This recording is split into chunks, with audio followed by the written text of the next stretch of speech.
ان سے فرمایا کہ آپ لوگ یہاں رہے، میدان کو خالی نہ چھوڑے۔ ان کو کہا کہ میاں میرے ساتھ چلو، ایک کام ہے۔ آپ آگے بڑھے، لشکر آدھا ان کے ساتھ دن رات ایک کیا، یمامہ میں پہنچے۔ حضرت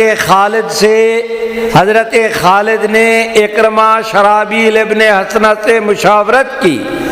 جب جنگ کی تفصیلات کا پتہ چلا کہ ہزاروں آدمیوں کے ساتھ مسیلمہ جب میدان میں اترتا ہے، کالے کالے حبشی لوگ اس کے ساتھ اتنے پہلوانوں کی طرح موٹی رانوں والے پلے ہوئے اور اتنے جنگجو کہ جس وقت آگے لڑتے ہیں آندھی کی طرح چھاتے ہیں، طوفان کی طرح اٹھتے ہیں، اور ان کا مقابلہ کرنا بہت مشکل ہے۔ 2 دفعہ ہمیں شکست ہو گئی۔ حضرت خالد ابن ولید نے صحابہ کرام سے فرمایا نماز پڑھو، تسلی کے ساتھ لیٹ جاؤ، میں ساری رات تمہارا پہرا دوں گا اور کل پہرا بھی دوں گا، ساری رات میں جنگ کا نقشہ بھی بناؤں گا، اور صبح اللہ کو منظور ہے تو صبح کی نماز پڑھ کر انشاءاللہ العزیز ہم دشمن پر یلغار کریں گے۔ میرے بھائیوں، وہ فوجیں کبھی شکست نہیں کھاتی جس کے جرنیل رات کو پہرے دیا کرے۔ جو جرنیل رات کو شراب میں مست ہو کر سو جائیں، ان کی فوجوں کے جو نتیجے نکلتے ہیں وہ دنیا نے ڈھاکہ کی شکست کے موقع پہ بھی دیکھا اور پتہ نہیں کہاں کہاں یہ دیکھیں گے۔ جو لوگ احساس ذمہ داری رکھتے ہیں، بڑی بہادری اور جرأت کے ساتھ سیدنا خالد ابن ولید نے رات کو پہرا بھی دیا، جنگ کا بھی سوچتے رہے۔ صبح ہوئی، میں 5-7 منٹ میں اپنی گفتگو مکمل کر رہا ہوں، نتیجے کی طرف بڑھ رہا ہوں۔ میرے بھائیوں سنو، جب صبح کا وقت ہوا، نماز پڑھی، نماز کے بعد پورے لشکر کو، ایک لشکر نہیں 3 لشکر، تینوں کو اکٹھا کیا۔ حضرت خالد ابن ولید ان کے سامنے کھڑے ہوئے، میری طرف دیکھے۔ آپ نے یہ اس طرح کر کے اشارہ کیا کہ ادھر ہو جاؤ۔ تیسرا حصہ علیحدہ ہوا۔ حضرت خالد ابن ولید نے اس لشکر سے فرمایا کہ تم پہاڑ کے پیچھے اس طرف چلے جاؤ، ہمیں فتح ہو یا شکست اس سے تمہیں کوئی دلچسپی نہیں۔ تم نے 12 بجے تک آرام بھی کرو، ذکر بھی کرو، دعائیں بھی کرو۔ 12 بجے آپ نے پہاڑ کے سے نیچے جنگ کے محاذ کی طرف آنا ہے۔ اس حالت میں نعرے لگاتے ہوئے، جھنڈے لہراتے ہوئے، میرے بھائیوں اس طرف اشارہ کیا، ایک حصے کو جدا کیا، فرمایا میاں تم پہاڑ کے اس جانب چلے جاؤ، فتح ہو یا شکست اس سے تمہیں کوئی دلچسپی نہیں، وہاں پر 3 بجے تک تم رہو، ذکر بھی کرو، فکر بھی کرو، دعائیں بھی کرو۔ 3 بجے کے بعد اس پہاڑ سے تم نے نیچے میدان جنگ کے اندر آنا ہے، اس حالت میں کہ نعرے لگاتے ہوئے، جھنڈے لہراتے ہوئے، جب آئے نا لشکر اسلام کا، پھر پتہ چلے دشمن کو کہ اسلام والوں کی طاقت کیا ہوا کرتی ہے۔ میرے بھائیوں میں آپ حضرات سے گزارش کرتا ہوں، ایک لشکر ادھر کو روانہ کیا، ایک لشکر ادھر کو، یہ جو درمیان میں تیسرا حصہ بچ گیا تھا، حضرت خالد سواری پہ کھڑے ہوئے، ایک ایک آدمی سے فرمایا میاں تم بھی ادھر آ جاؤ، بھائی آپ بھی آ جائیں، آپ بھی 70 آدمیوں کا جوان بہادر جرنیل قسم کے 70 آدمیوں کا انتخاب کیا، انہیں اپنے ساتھ کھڑا کیا، اور میں آپ حضرات سے گزارش کرتا ہوں ان 70 حضرات سے فرمایا کہ میاں تمہارا کام صرف اتنا ہے کہ جدھر کو میں جاؤں ادھر کو تم، جو میں کروں وہی تم نے کرنا ہے۔ باقی لشکر سے فرمایا بسم اللہ کرو، آگے بڑھو، اللہ خیر کریں گے۔ دشمن انتظار میں تھا، صحابہ کرام گئے، لڑائی شروع ہوئی۔ اب وہ دیکھو دشمن کا رخ اس طرف کو، صحابہ کرام کا رخ اس طرف کو، یہ میدان جنگ ہے، ادھر جا کر لڑائی شروع ہوئی۔ جس وقت گھمسان کا رنگ پڑا، جنگ شروع ہوئی، تلواروں کی چمک سے سورج کی روشنی بھی چندیانے لگی۔ اس کیفیت میں اب سبحان اللہ تو کہو، ایسے نہیں بلند آواز سے، نہیں بھائی اور بلند آواز سے۔ آپ کیا اتنا بڑا اجتماع اور آپ کی آواز کا یہ عالم، ایسے نہیں، جس کو اللہ جتنی توفیق دے اتنی بلند آواز سے۔ جب میدان گرم ہوا، سیدنا خالد ابن ولید نے چپکے سے اپنا گھوڑا نکالا، 70 ساتھیوں کو ساتھ لیا، اوپر سے چکر کاٹ کے آئے، دشمن کی پچھلی جانب سے آ کر حملہ کیا۔ اب دشمن کی کیفیت یہ، سبحان اللہ تو کہو، پیچھے بھی اسلام کا لشکر، آگے بھی اسلام کا لشکر، دشمن کو درمیان میں میرے بھائیوں سینڈوچ بنا دیا گیا۔ سیدنا خالد ابن ولید کی سربراہی میں وہ مارکا ہوا، دشمن کی چیخیں نکل گئیں، اس کی پیشانی پسینے سے عرق آلود ہو گئی۔ میرے بھائیوں میں گزارش کرتا ہوں، اس کے ہوش ٹھکانے نہ رہے، اس کا دماغ چکرانے لگا۔ اس حالت میں اب پہلے جنگ ادھر کو ہو رہی تھی، اب ادھر کو جنگ شروع ہوئی۔ کچھ دیر کے بعد سیدنا خالد ابن ولید نے گھوڑے کو نکالا، اپنے 70 ساتھیوں کو ساتھ لیا، اوپر سے چکر کاٹ کے دشمن کے پہلو میں آ کر حملہ شروع کیا۔ اب ادھر جنگ ہو رہی تھی، ادھر کو متوجہ ہونا پڑا۔ میرے بھائیوں دشمن کے قدم تو اکھڑے، لیکن اس نے میدان نہیں چھوڑا، ابھی میدان میں کھڑا ہے۔ پہلو بدل کر سیدنا خالد ابن ولید 12 بجے تک دشمن کو انہوں نے ایسا مصروف رکھا، ایسا تھکا دیا کہ اب وقت آ گیا، ادھر 12 بجے، ادھر پہاڑ سے اترا ہے لشکر اسلام کا، نعرے لگاتے ہوئے، جھنڈا لہراتے ہوئے، اور بلند آواز سے۔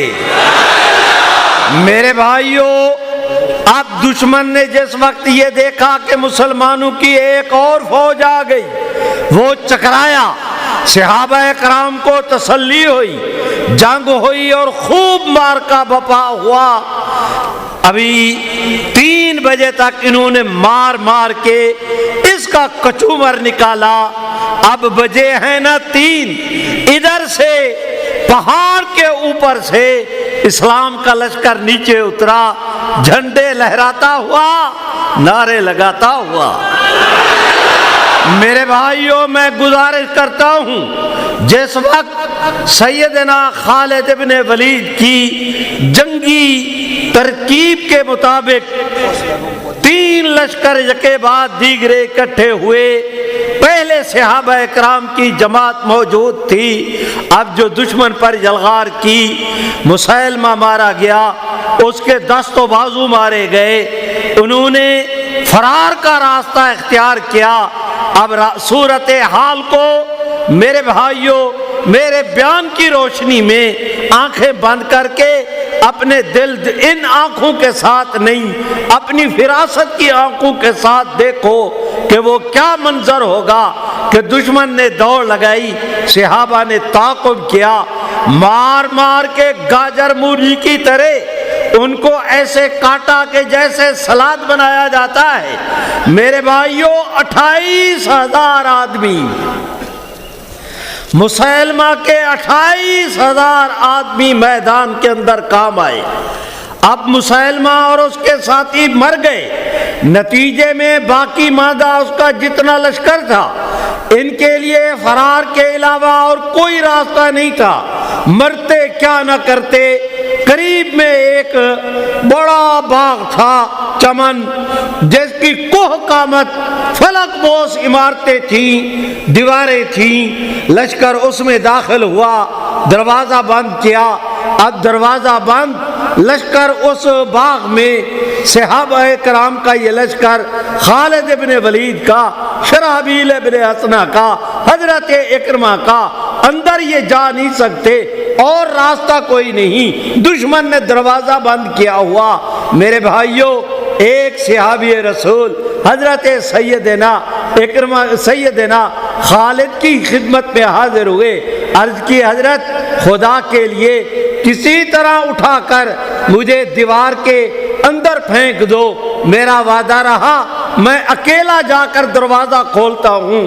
میرے بھائیوں, حضرت خالد آمادہ نہ ہوئے کہ ان کے ہزاروں لوگ آپ اکیلے آدمی کو ہزاروں کے پاس بھیجوں, تمہیں کچھ ہو گیا قیامت کو کیا جواب دوں گا. لیکن انہوں نے منت ایسے کی, حضرت خالد کا دل پگھلا. یہ مان گئے. ایک آدمی کو کھڑا کیا, ان پہ دوسرے کو کھڑا کیا, اس کو ان کے اوپر کھڑا کیا. 3 آدمی کھڑے ہوئے. سب سے اوپر والا یہی آدمی جو کہہ رہا تھا کہ مجھے اندر بھیجا جائے, وہ ان پر جب کھڑا ہوا, اس کا ہاتھ اوپر دیوار کے اوپر کے حصے کو پڑا.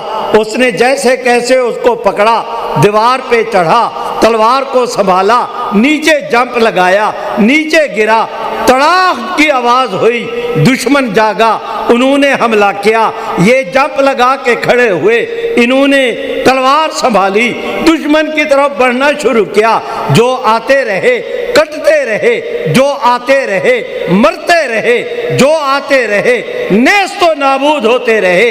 اکیلا یہ بڑھتا گیا, کاٹتا پھاڑتا, جیسے کیسے داخل ہوا. میرے بھائی دروازے پہ پہنچا, جا کے ماری تلوار دروازے پر, اس کی کنڈی کو توڑا, پاؤں کے ساتھ ٹھڈا مارا, دروازہ کھولا. کھلا دروازہ, داخل ہوا لشکر اسلام کا. میرے بھائیوں, میرا واز ختم ہوا. میں آپ حضرات سے گزارش صرف اتنی کرنا چاہتا ہوں کہ جمادی الاول جمادی الثانی کے حوالے سے سیدنا صدیق اکبر کی زندگی کا آپ کے سامنے ایک واقعہ بیان کیا. میں اس کی تفصیلات میں بھی نہیں گیا, وقت تھوڑا ہے. مجھے گزارش یہ کرنا ہے میرے بھائیوں, یہ پہلی جھوٹے مدعی نبوت کے خلاف اسلام کی, صحابہ کی, صدیق اکبر کی, امت کی یہ پہلی جنگ تھی کہ مسیلمہ کذاب کو کاٹ کاٹ کے میرے بھائیوں اس کے فتنے سے امت کو نجات دے دی گئی. میں آپ حضرات سے گزارش کرتا ہوں یہاں سے جائیں تو یہ پیغام لے کر جائیں کہ انشاءاللہ العزیز آج بھی جو شخص جھوٹے مدعی نبوت ملعون قادیاں کے خلاف کسی بھی قسم کی جد و جہد کا آغاز کرے گا, اسے یقین کرنا چاہیے کہ اس کا نام حضرت صدیق اکبر کی فوج میں لکھا جائے گا. میں کیا توقع رکھوں کہ آپ دوست اس کام کے لیے تیار ہیں؟ جو کہتے ہیں کہ ہم اس کام کے لیے تیار ہیں, ہاتھ اٹھا کے لہرا کے کہہ دو ہم سب تیار ہیں. میرے بھائیوں, جو اور ہاتھ اٹھاؤ اسی طرح لہراؤ جس طرح صحابہ نے جھنڈے لہرائے تھے. نعرہ تکبیر, تاج و تخت ختم نبوت, تاجدار ختم نبوت, تاجدار ختم نبوت. بھائیوں, وعدے کے مطابق تو میرا بیان ختم ہوا. اب 1 منٹ مجھے اور دے دو. پچھلے 4-5 کیا ہو گیا, کیا ہوا جی؟ میرے بھائیوں, میں گزارش کرتا ہوں, پچھلے ہفتے اچانک ایک خبر ملی کہ ہماری وفاقی حکومت نے ایک ابو بکر خدا بنتھو کا نامی ملعون قادیانی تھا، عمران حکومت اس کو ترقی دینا چاہتی تھی، توسیع دینا چاہتی تھی۔ 6 جنوری کو وہ ریٹائر ہوا، اللہ تعالیٰ نے کرم کیا، اب سنا کہ اس حکومت نے اسے نیب کا ڈی جی بنانے کا ارادہ کر رکھا ہے۔ ادھر اطلاع ملی کہ اسی ابو بکر خدا بنتھو کا داماد اور بھتیجا وقاص اس کا نام ہے، اس نے اس کو وفاقی اپنا صوبائی حکومت پنجاب کی اسے سی ٹی ڈی کا ایس ایس پی ایڈمن کا بنا رہی ہے۔ بھتیجے قادیانی کو پنجاب حکومت نے نوازا اور اس کے چچا ابو بکر خدا بنتھو کو وفاق کی گورنمنٹ نوازنے کا تہیہ کیے ہوئے۔ جس وقت ہمیں یہ پتہ چلا، وفاق المدارس کے ہمارے حضرت مولانا قاری محمد حنیف جلندری، کاف لیگ کے جناب حافظ عمار یاسر، تلا گنگ کے حضرت مولانا عبید الرحمن، یہ حضرت مولانا عزیز الرحمن ثانی موجود ہیں، ابھی آپ کے سامنے بیان کریں گے۔ ان حضرات کے ساتھ رابطہ کیا گیا، اللہ نے کرم کیا۔ سارے الحمدللہ تو کہہ دو، الحمدللہ، اور بلند آواز سے، کہ کفر ہار گیا، اسلام جیت گیا۔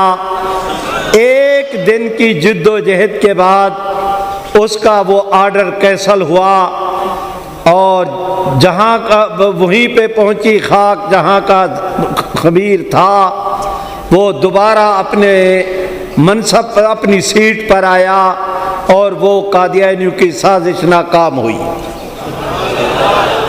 اور بلند آواز سے، ایسے نہیں، اور بلند آواز سے۔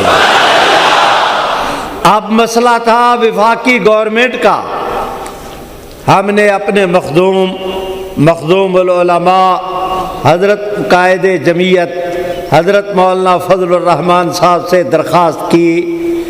انہوں نے وزیر اعظم کو، متعلقہ تمام اداروں کو قہر آلود نظر کے ساتھ دیکھا، اور ان سے پوچھا کہ یہ کیا تماشا ہے کہ تم دوبارہ قادیانیوں کو ہمارے سروں پر مسلط کر رہے ہو، ہم اسے کبھی برداشت نہیں کریں گے۔ آپ بھی سارے مل کے کہہ دیں کہ کبھی برداشت نہیں کریں گے۔ ایسا بولتے ہو، کبھی برداشت، اور بلند آواز سے، کبھی برداشت نہیں کریں گے۔ ہمت کرو یار، اور بلند آواز سے، کبھی برداشت۔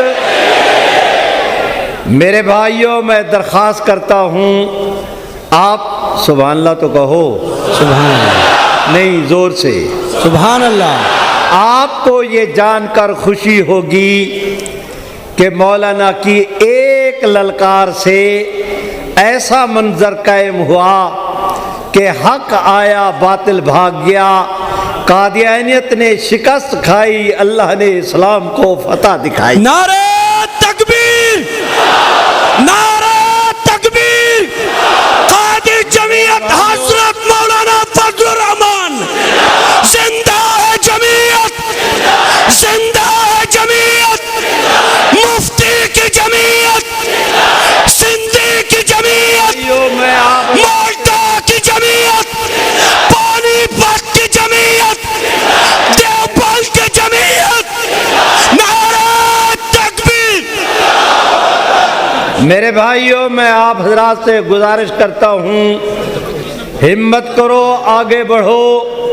ختم نبوت کے تحفظ کا کام کرنا، اس میں کوئی ہماری ذاتی غرض نہیں۔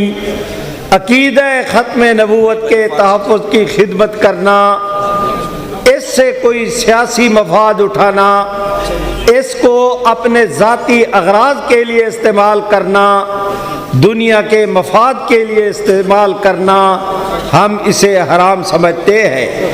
خالصتاً یہ عقیدے اور ایمان کی جنگ ہے، اور جب تک جان میں جان باقی ہے حضور کی عزت کا تحفظ کیا جائے گا انشاءاللہ، جو کہتے ہیں کیا جائے گا اور زور سے کہہ دیں انشاءاللہ۔ انشاءاللہ۔ آپ حضرات کا 4 صدا، آپ حضرات کے تنگی میں مجلس تحفظ ختم نبوت کے عہدوں کی بنیاد پر بعض جگہ تفریق ہوئی، اس سے دل دماغ کو انتہائی صدمہ پہنچا۔ میں درخواست کرتا ہوں ہماری سیاسی اور مذہبی جماعتیں جیسے جمعیت علماء اسلام، ان کی قیادت اتنی مؤثر ہے کہ 1000 بار ساتھیوں کے اندر معاذ اللہ اختلاف ہو، حضرت مولانا فضل الرحمان کے ایک حکم پر سارے ڈھیر ہو جاتے ہیں، ان کی بات کو مانتے ہیں۔ جہاں تک ہم مسکینوں کی جد و جہد کا تعلق ہے، میری تمام تر ساتھیوں سے درخواست ہے کہ عقیدہ ختم نبوت کے تحفظ کے حوالے سے کام کرنے والی جو ٹیمیں ہیں، وہ تنگی کی ہوں، وہ 4 صدا کی ہوں، ان میں اکھاڑ بچھاڑ بالکل صحیح نہیں۔ عہدوں کی خاطر لڑائی اور تقابل یہ مناسب نہیں۔ آپ حضرات آگے بڑھیں۔ میں آپ سے کیا توقع رکھوں کہ یہاں سے جانے کے بعد ختم نبوت کے حوالے سے آپ دوست کوشش کریں گے، جو کہتے ہیں کریں گے وہ زور کے ساتھ کہہ دے کریں گے، اور بلند آواز سے، اور بلند آواز سے۔ اب میں ایک نعرہ لگاتا ہوں، تم اس کا جواب دو، پھر میں اجازت لوں۔ مل کے میرے ساتھ کہو، تاج و تخت ختم نبوت زندہ باد۔ وآخر دعوانا الحمدللہ رب العالمین۔ الحمدللہ۔